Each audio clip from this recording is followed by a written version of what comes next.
soon. A statement of time, a question. I've been using the word soon a lot at the end of my videos, and you might be wondering, why is that? Well, that's because I wanted to try and hint at what is to come. There's a lot of exciting stuff to come in the near future. One of those things I'm able to share with you today. So guys, I'm very pleased to announce that I am now part of the Machinima Network and a YouTube partner. Thanks to you guys and your awesome support of the channel, Machinima have offered me the partnership, and I have jumped at the chance because it allows me to play with some of the neat tools within YouTube, the neatest of which being live streaming. It now means, guys, that you'll be seeing on the channel very shortly live streams of me playing games, and the ability obviously for you guys to therefore jump into games with me live as I'm playing them. I want to say a massive thank you to you guys. Without you and your support of the channel, this would not have happened, and hopefully with the new tools and things I'll have now as a result, more awesome community interaction can happen. So anyway guys, with that, let's go on to question time. Hello there YouTube, my name is Chuggy, and today I am playing some Battlefield 3, playing some Conquest on Marquez Monolith and Conquest on Armored Shield, and today guys, it is question time. Happy New Year guys, I hope you all had a great break over the Christmas and New Year holiday. I did. Unfortunately, as typical for me, I got ill on my time off. So unfortunately I had a head cold to get over, and it stopped me from bringing you a video last week, but I'm back now, and I'm back for question time. This is the series where you guys submit your questions, which I will answer, and it can be literally about anything, life, gaming, or anything in between. And all you have to do for me to answer your question for next question time is simply pop it down in the comment section below of this video, and I'll get to answering your question next time. And as you will hear, it literally could be about anything: gaming, universities, Formula 1, sport, who knows. But let's kick off. Well, first of all, let me explain what you'll actually be seeing in the gameplays. That would be perhaps a good idea. So I've got two interesting gameplays for you this week. First one is from Marquez Monolith, and this is a great example of momentum. Now, momentum is something I have talked about at length in previous videos, but I haven't mentioned it as of late. Momentum is sort of the phenomena of controlling your enemy and where they attack, and this video is a great example of how, by strategically placing yourself, taking flags, holding flags, staying in a particular area, you can influence the enemy to go and attack other bases, and do so by making mistakes on their end, which then therefore allow you to engage and eliminate them much more easily. And you will see in this game, and unfortunately this will be a spoiler, you can probably guess that by how I'm phrasing this, we do win this game despite the massive ticketing difference by just holding strategic pieces of ground and making the enemy make mistakes and do things they wouldn't normally do. Great piece of advice. Momentum will win you games, and I have videos previous talking on how to do exactly this. So that's game one. Game two is some Conquest again, but on Armored Shield. This is one of the Armored Kill maps, of course. And I had a question. You know, what is Armored Kill like? Is it worth picking up? Well, in this gameplay, I will hopefully talk about that, but also show off myself as a recon. Not only doing some recon work, but having some pretty nice, well, success, let's say, in a tank destroyer. I'll leave it like that for now. Anyway guys, I hope you enjoy the gameplays. Let's get to your great questions.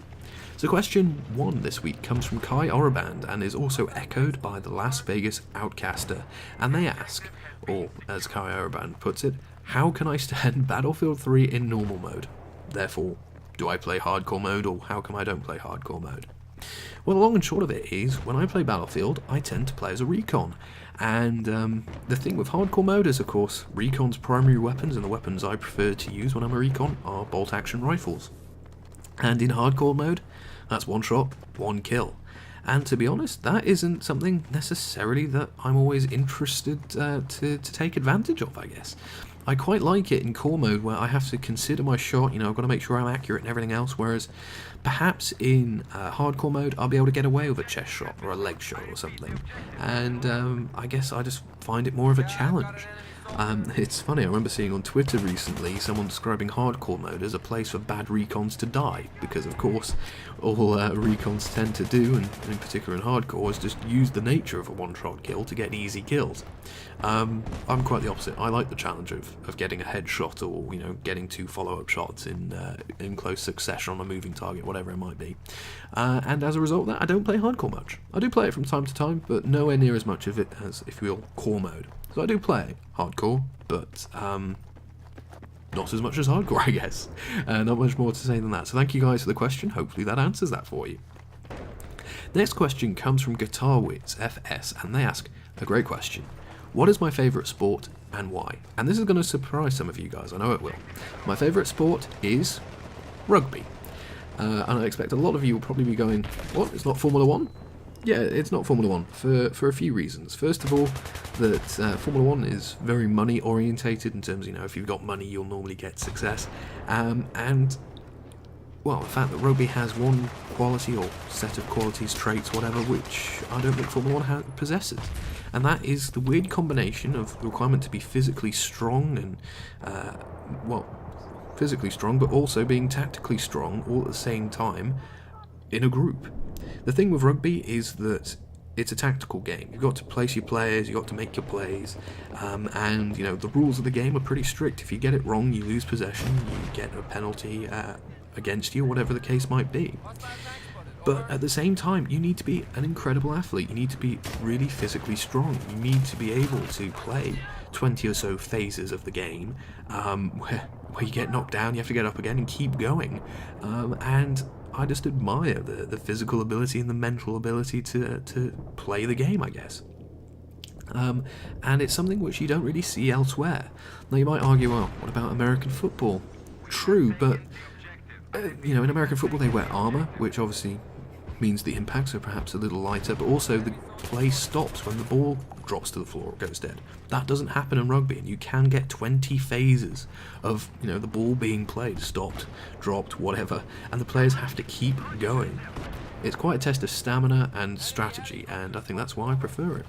So there we go, great question, Guitar Wiz. Hopefully that answers that for you. Next question this week comes from TomJakes767, and they ask, what is my opinion on Kickstarters for game ideas? Well, to put it briefly, I think they're awesome, because it means that games which perhaps wouldn't be produced or financed are now, because of the fact that crowdsourcing is being used in this way. Best example I can think of this is Peter Molyneux and Project Goddess.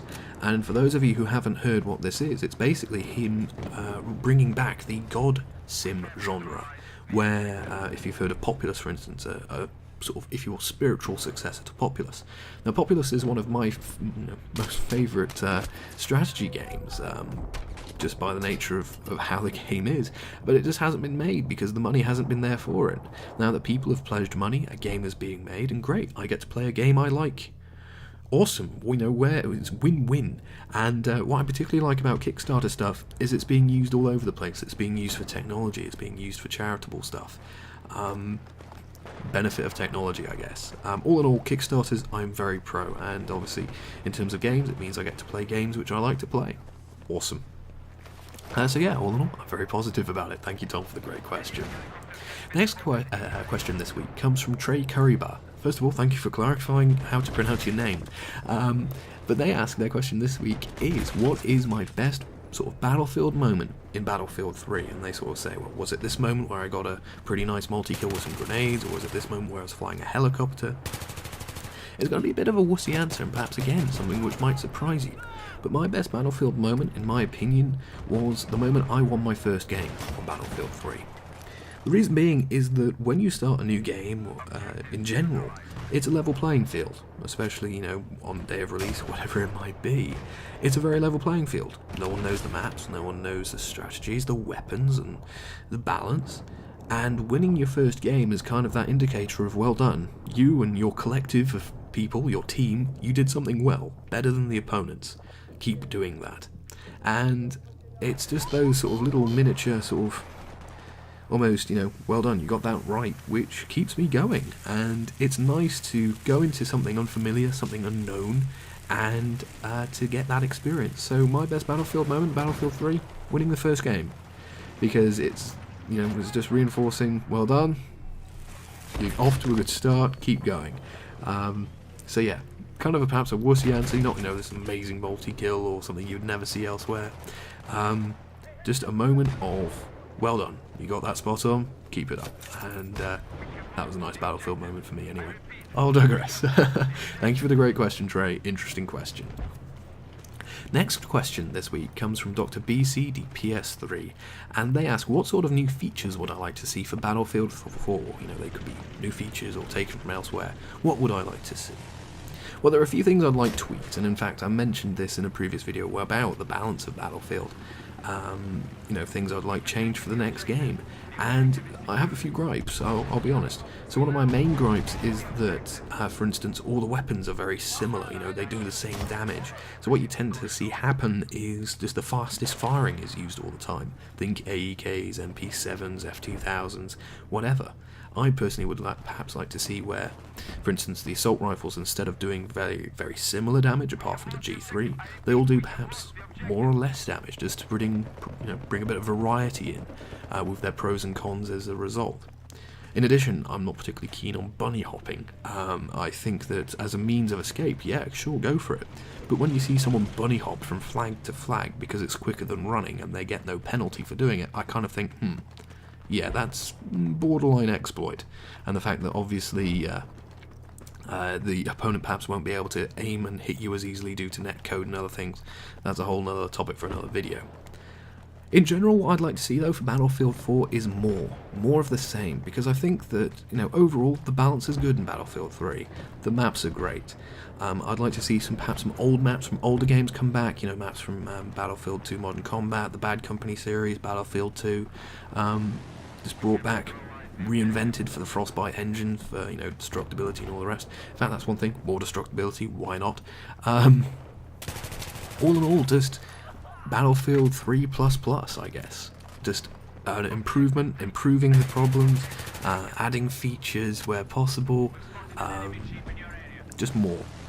And that's kind of a very vague answer, but kind of, I hope you see the method in my madness. So thank you for the great question, Dr. BCDPS3. It's an interesting one. And guys, what would you like to see from the next Battlefield title?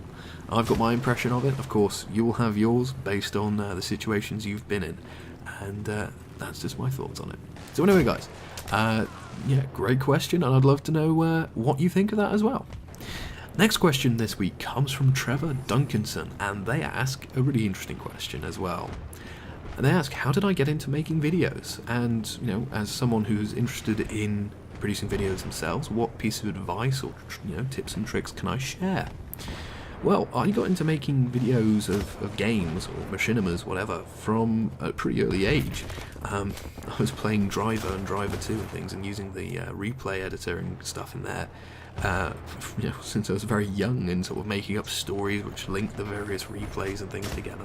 And then I actually sat down one day and recorded a complete playthrough of 007 Everything or Nothing, and showed it to my sort of parents. It's like a James Bond film, and they really enjoyed it. I thought, hey, great, games as entertainment, what a novel idea. By this point, I'm, you know, talking to friends and stuff about games, we're sharing strategies and thought, and I thought, hey, combine the two, that might be useful. So that kind of idea was brewing in my head, but the ability to capture games in decent quality just didn't exist. There weren't the capture cards like you have today. So a few years back, the Hop-Hog HD PVR was released, and I was able to grab one in the UK. They were very difficult to find at the time, and I started making videos, and I started uploading them to another channel, and I was just uploading general advice or whatever else, and I had great success with that channel. But due to various things in real life and stuff, I stopped, and I lost the channel, and I decided, oh well, cut my losses, never mind. But then later on I started to get sort of like this bug. I wanted to carry on making these videos. So I started again, and well, this channel is what you see as a result of that. My approach to this is basically, and this is the biggest piece of advice I guess I could ever give you, is always make the videos that you want to make. what I try to do with the channel is represent what I've been playing in terms of percentage. So you've seen a lot of Battlefield videos from me. That's because I've been playing a lot of Battlefield. You know, you see videos, say, of my Sniper Elite Let's Play. That's because I played that. I personally think the most important thing is to make the videos that you are interested in, because then you make better videos because of it. Unfortunately, what you see a lot of is people making videos of games that they're not particularly interested in because they know it will get viewed. And then when they go and make other videos that perhaps they really want to make, people don't respond well to them, and they kind of get depressed, and it just doesn't end up nicely. You kind of get to a situation where you're making videos to make videos, which, when you think of it, is a logical absurdity. So the biggest piece of advice I can give you is make what you want to make. You might not have the biggest channel in the world, you might have the biggest channel in the world, who knows. But as long as you enjoy what you do, perfect. Just one criteria I have, you know, if I don't enjoy what I've produced, I don't upload it. For instance, this commentary, this is the second time I've recorded it, because there are things wrong with it. I thought it could be better. I digress. Quality standards are another matter, but yeah, hopefully that'll get you on your way. And if you want to hear more, guys, about advice I can give you about what I've learned from making my videos, feel free to ask you know, any particular questions, and I'll be more than happy to share my thoughts. It's a great question. Thank you very much, Trevor, for that. 2 questions now from Ryan Scott there, and so I don't know why I said there, but on the screen, look at that. 2 questions from them this week. First of all, how do I equip the different bolts for the crossbow, as you've just seen me do there? But also, has anyone else noticed that when you unlock things for the M16A4, they also unlock for the M16A3? Well, I'll answer the M16 question first. Yeah, you're right, it does unlock on both rifles, because fundamentally they are the same rifle. The only difference is one is single shot and fully automatic, and the other is single shot and 3 burst, or 3 round burst. I will probably get the version or the model numbers wrong, but I'm pretty sure the A3 is the fully automatic version and the A4 is the 3-shot. Correct me if I'm wrong, probably am. I don't really use the M16 much. But they are fundamentally the same rifle, other than fire mode, and as a result, DICE thought, well, unlock attachments on one, you get them on the other. And the same is can be said of the M4, actually, as well, in the engineer class, the M4 and the M4A1. Just a difference in fire mode, you share the attachments, so you get double the attachments for one work. Or one load of work, so I see that as a win personally. As for their first question, sort of regarding you know, the crossbow stuff, it's dead simple. It's the same button as turning a light or laser on and off. So for me, on PS3 for instance, that's me pushing up on the D-pad, and that will just cycle you through all the available bolts that you've unlocked. You do have to unlock them obviously first to be able to switch, but once you do, that's how you do it. So hopefully that helps you. Thank you very much for your questions, Ryan. Next question comes from the JH1015, and they ask a really great question, and one I think really does need highlighting. They ask, do you think, or do I think that game developers need to put more focus on colorblind support in games? And the short answer is yes, and it's not just colorblind support. Accessibility in software, and this isn't just games, is something which I think really needs to be focused on in software development, games development, whatever it might be.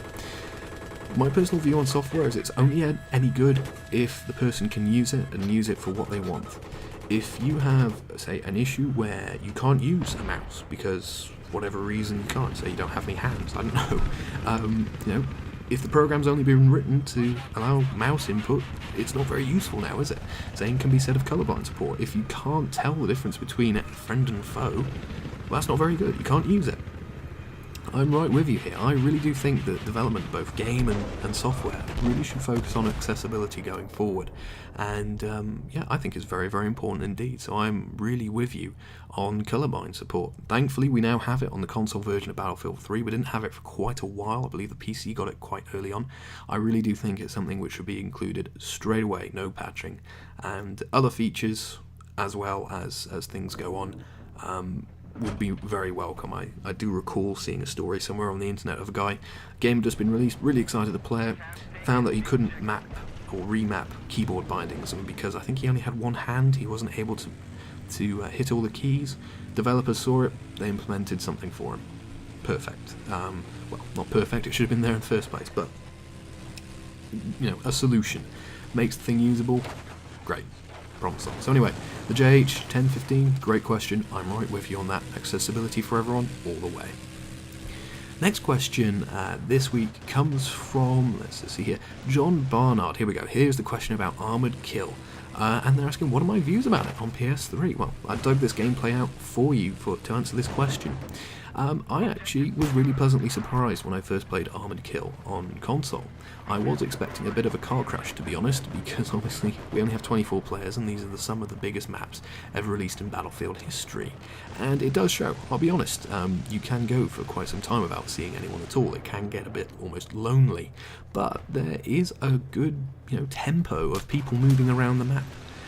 For instance, here on Armoured Shield, the D, C and B flags get plenty of action because they're right in the middle. Some maps are better than others. I personally would perhaps say that Arbor's Mountains, I think it is the best. I want to say that was Arbor Desert. I forget. The mountainous map, the snowy map, is the best of the lot, purely because the elevation is a nice tactical challenge. But yeah, if you've got premium, you get this for nothing. If you do not have premium, I'll be honest, I would avoid. Oh, I wouldn't say avoid, but I wouldn't spend money on this if you didn't have premium. I would much recommend Aftermath. I think Aftermath compared to this is much better. I'll be brutally honest. So there you go. Hope that answers that question for you, John. Thank you for it.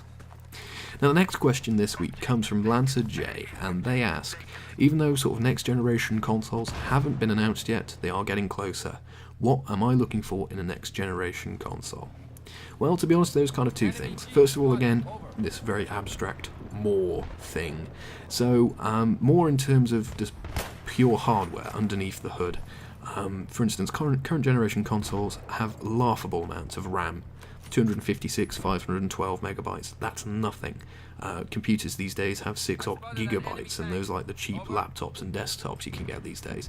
I'm really looking at least 8 gigabytes of RAM, and that will make a huge difference for games development. They can suddenly do an awful lot more in terms of making games, and obviously what they can then produce and track and do everything else with. Newer, faster processors, graphics units are to be expected, but what I think will be interesting is the focus on digital. I'm not particularly going to buy a console because it's purely digital or it has these particular features, but this might be the last generation we see with discs. So I'll be interested to see how the consoles place themselves for the long run in terms of digital stuff. Are they going to have big hard disks or replaceable hard disks, whatever the case might be, and see what happens there. The other factor is games, and Lancer J mentions Metal Gear Solid on this point. I'd be pretty much the same. I'm a big fan of Metal Gear Solid, and if, say, there was extra content on the PlayStation 4 version compared to the Xbox 720, I'd go for the PlayStation 4. To be honest, that's perhaps a little unfair. I'd go for the PlayStation 4 anyway. But yeah, in general, more power, more of the games I like, sale. I do play PC games these days, but I'm not going to jump off the console ship just to play on PC. I'm a console guy at heart, and PC's just as something extra to do these days. So there you go. I hope that answers your question. Great question, an interesting one, and yeah. I expect new machines are going to be announced this year, and if they're not, I'll be very much surprised. So I'll say that. Thank you again for the question. Next question is an interesting one, and it comes from SuperPwnedX16, and they ask, have you found it really difficult to kill people after the last Battlefield 3 patch? Yes and no. I've been surprised. The attachments seem to have all changed around a bit, so for instance, the heavy barrel and the foregrip seems to become very good again all of a sudden, but it's just a matter of adapting. You can't get to setting ways, I guess, with Battlefield. Certainly when all the attachments were really changed and reset and everything in one of the previous patches, I basically took all my guns back to stock and built them up again. I'd recommend doing that, and I'd recommend doing that just in general to keep things fresh or try new things out. Yeah, you can get some games where you've not got a very good connection, say, and you get some lag and that kind of stuff. That's just something which happens. But you got to keep pace with the balance of things, and I've had to change my weapons and loadouts and attachments. And it's just something that I do regularly, so that's perhaps something you can try. Certainly I know the frustration of, well, this worked, why have you changed it? But that's the way it goes sometimes, so hopefully that will help you, Super Pwned at 16. Yeah, hopefully that will help.